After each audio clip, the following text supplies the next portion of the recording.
Good evening everyone. আজকে আপনাদের সাথে শেয়ার করছি আমাদের পুকুরের জাল দিয়ে ধরা মাছের ভিডিও।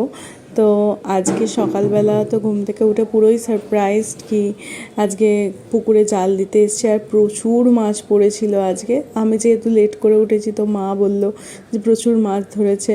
তো এই যে এটা আমাদের পুকুর, এই পুকুর থেকেই মাছগুলো ধরা হয়। আর যেহেতু আমাদের পুকুরে অনেকেই স্নান করে জামা কাপড় ধোয়, তো তার জন্যে আমাদের মাঝে মাঝে পুকুর থেকে মাছগুলো তুলে নেওয়া হয়, নাহলে মাছগুলো খুব অসুস্থ হয়ে পড়ে।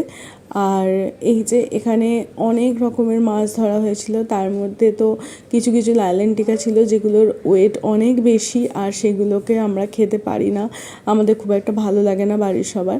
তো সেইগুলোকে আবার ছেড়ে দেওয়া হয়, যাদের পছন্দ হয় তারা এমনি নিয়ে যায়, নিয়ে গিয়ে ধরে খায়।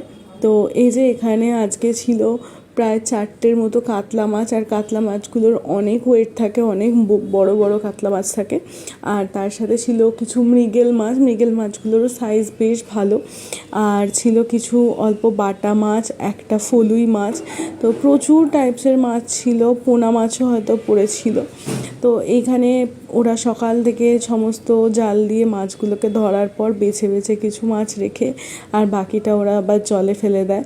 তো আজকে বাবা ছিল না, আর এরাই কেটে কেটে মাছগুলোকে পিস করে দিচ্ছিল, খুব সুন্দর পিস করেছিল মাছগুলোকে। আর এখানে তো প্রচুর মাছ হয়েছিল, মানে পুরো 2টো গামলা ভরে গেছিলো মাছে। আর এখানে এই কাতলা মাছগুলোকে সাইড করে রাখা হচ্ছিলো আলাদা করে ছোটো মাছগুলো থেকে। তো কারা কারা পুকুরের মাছ খেতে ভালোবাসেন অবশ্যই জানাবেন, আর আমাদের তো ভীষণ প্রিয়। তো দেখা হবে নেক্সট ভিডিওতে। ভিডিওটা কেমন লাগলো অবশ্যই জানাবেন। টাটা।